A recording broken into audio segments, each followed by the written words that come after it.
Pajamas Flash taking the first mark. And we get a good sight here on how this is all going to play a part again. The Sky Prince, oh, look at this already mid lane. Oh, so much damage from Kurt already. One more shot, but Stormy able to get away, and that is the pressure that comes from this Martis mid. I think it's going to be a little bit of time till Stormy's really able to counter it, but still it's huge. I guess that goes back to it, man. Is this the answer to deal with Curteezy? The Phoveus right now, because of the fact that we haven't seen it pop up too much, I mean, the same could have been said about Martis earlier on until Curteezy brought it to play. But I think, you know, when we get to when we start to get these skirmishes early on, and once that level 4 comes online for Stormy, that might play a part in here. Oh, Diablo 2. This is weird. I feel like this is different, right? As we take a look at the emblems here real quick, I want to point out the fact Diablo playing this Uranus is very different, in a different contrast from what we saw with the Benedetta.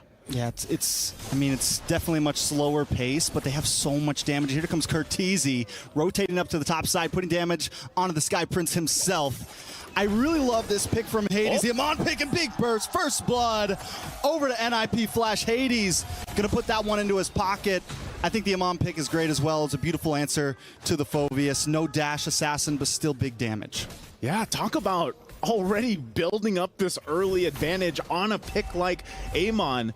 And you know, you kind of want to do the same thing if you're Sakai's here with that Ling, as we've seen him do in the past, but so far, because of the fact that Hades gets this first kill, gets a pickup, he has momentum on his side. Turtle's going to be up, so the first objective to focus here, a whole lot happening on top. God, Kurt's damage doesn't make sense. Mid laners aren't supposed to do this early, and now the Lord able to be the Turtle able to be taken by Sakai's. A lot of damage onto Yums though. Curteezy able to help Hades get the kill and secure one for himself as well. Sakai's goes down. It's a 2-for-1 trade right now. Make it 3 as Cram falls next. Curteezy 2-0-2. Turtle does go over to SRG though. At least SRG gets the objective, but man, looking at the STC replay again, this is just chaos here. And that's partly due because of the Mortal Coils coming out from Curteezy and that Decimate. So at least, you know, there's a pickup there as well, but man, NIP Flash coming out this game 1 with a Flash. You know, it's very strong start for them. Looking at the items too, no first items locked in just yet, but they will be falling into place very soon. With this lead they've gotten themselves, and even just having those arcane boots, that little extra penetration will really help Hades here. And you know, this might be the answer to put Diablo on this Uranus. He's a stalwart in the XP lane. Just keep him there. Oh, hold on. Hades gonna come in, should be able to burst down Cram. Cram goes down once again. Crammed into the coffin, man. It's 0-2-0 right there, and that is a bad start for Dyroth. Yeah, this is a bad start for a Dyroth, or for anyone, really. I mean, even this, Yums, okay, he has to flicker out, so he should be fine. Goes in. A little bit of damage, nothing too major. You know, a lot of people would say it's highly debatable. The Dyroth does counter the Esmeralda back in the day, but I'm still a believer that I don't think it does it for the Uranus. The Consecration's able to just get him away, and we're starting to see that. You add that up with a couple deaths on the Dyroth, it's becoming a problem in that AXP lane. So then we have to start to think, all right, well, with the Dyroth that you have here, with this lineup that SRG has, there could be a certain timing for them to kind of like pop off at this point. But because of the fact that Sakai's has had such a difficult time, he's going to take a lot longer for Ling to build up here. Corrosion Scythe just being locked in by Innocent down here in the gold lane. Of course, that classic matchup we see so much of against the Harith. But even with that, SRG actually wants to go ahead and contest this Turtle here. Look what Diablo's doing too. He's just being a nuisance. Might try to get the Retribution out, but won't be able to, so they forced them out of the Turtle. Oh, and JPL's position as well, just keeping Sekai's at bay here. Curteezy gonna come in. SRG now finally kind of controlling the pit here. Nice lockup on a JPL. Demonic Force does pop, but Stormy unable to use it once again. JPL able to get the way of the Dragon. Vanex putting a lot of damage down.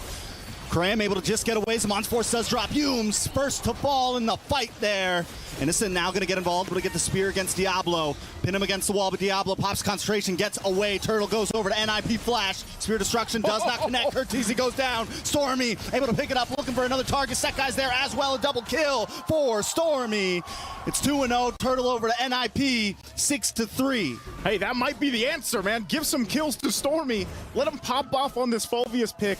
And I would like to know, too, maybe this is that 80th pick unique heroes for the MSC 2024 here. And again, looking at the items fall in place, he's already got that Clock of Destiny locked in now for Stormy. This could be a big power spike for the team lineup here from SRG, because so far there hasn't been a direct answer just yet from Curteezy. They're going to have to shut him down. Ooh, I'm offended onto 2. Curteezy goes down. The pick is starting to fold. JPL taking some damage as well. Demonic Force doesn't get proc Stormy. Doesn't need to blow the load yet. Hey, man. Yums is like, you know what? I've been seeing way too many Mortal Coils. You escaping Curteezy. And they finally get him handled. So now it's shifted a little bit for NIP Flash. They have to have an answer for Stormy. We know that Phoveus, now traditionally in history when he is picked up, once he gets a lead like this, I don't know, he just becomes almost unkillable, especially when he pops that Demonic Force against them. JPL gonna get some information, will get zoned out there, but that's the thing. NIP Flash, great start for them, but they could easily lose that lead they built up already. So both teams, I think, are going to have 2 very hard-to-kill forces. We have the Uranus with Diablo. We're going to have Stormy for SRG. Both teams do have answers, though, right? You have Yums and Innocent, who should be able to shred down Diablo. He should be able to get away from this. And then on the other side, you have JPL, who can get that big way of the dragon, stun up Stormy just long enough that maybe they can burst him down. So it's going to kind of come down to who can get these big boys out of the way. Yeah, it's all about, like, getting them out of the way, but at the same time, you're buying time for your gold laners. You know, like, Innocent needs time. Obviously, he just picked up his next item, the Golden Staff now for this Mozkov. This is the 3rd turtle of the game. Looks like NIP Flash is just going to go ahead and start it up and try to keep Sakai's from getting into retry range here. Pinch Poise is up. Demonic Force does drop. Yums drops along with it. Turtle looking like it could go over to NIP here. Sekai's still there. Stormy taking a little bit of damage, forced to back off. Cram backs off as well. Down to the boss side, though. Innocent able to take a tower during the chaos. Hades finds the Turtle. So tower for Turtle, plus pressure in the bottom lane. SRG not completely losing out. They get what they can. NIP Flash, you know, it's better that they just go ahead, get that Turtle. They got a kill off of it, but SRG at least making some macro play here. It's part of, you know, basically the chessboard, if you will, because SRG, they got to have space to work around with, especially the lineup. This is where the Ling gets to shine. You have a space advantage around the map. You can then go ahead and put pressure as well. So it reverts from Innocent doesn't always have to be the one split pushing. You can then let Sakai's do it. He shows up for these objectives and tries to steal it. Now, part of that, too, is where does this Dyroth fit into this whole thing? And it might just be, you know, oh, hold on. JPL take some, should be okay. Should be okay. He's all right. I was going to say, you know, it might just be getting that armor penetration on with that Dyroth. And, of course, the Abysm Strike's a little bit tough to land here, I would say, against this lineup from NIP Flash. But also items locking in here. Berserker's Fury now for Sakai's, working against that gap. Look at this. The Genius Wand 2 from Hades will help with the fact that you want to play into Vanix. You have this Harith. You got to let him shine at some point, but already looking at this fight for mid control, if they can get the tier 1 turret down, that might be best for whoever is able to do that before the Lord comes up. Yeah, tier 1 mid is going to be huge. Both teams have lost a little bit on the side lanes. Nothing too major. Hades versus Sekai's, though, I'm wondering, they got to do something about Hades because Sekai's having trouble getting in onto these neutral objectives, because if Hades has that ult ready to go and he lands it, it's a lot of damage onto a squishy Ling, right? And it's something you're not really able to dance around. So SRG needs to create some space when it comes down to these Lords. Taking a look at these gold differences, Diablo right now, full 1.8 ahead of Cram. Yeah, he's been farming his mind out. JPL, though, constantly looking, possibly conceal. Man, I feel like, you know, when we saw JPL earlier in the matches, he was such a playmaker. Right now, it looks like he's struggling to really find the right setup. But he's got the, you know, he's managed to do it 4 times. It's just now at this point in the game, you have to be even more careful because of what's happened in the previous skirmishes. And although they hold, you know, a bit of a lead, look at the confidence that SRG has. They're going to go ahead, pull up the Lord, try to get the attention. Meanwhile, Diablo will continue to do this against Sakai's.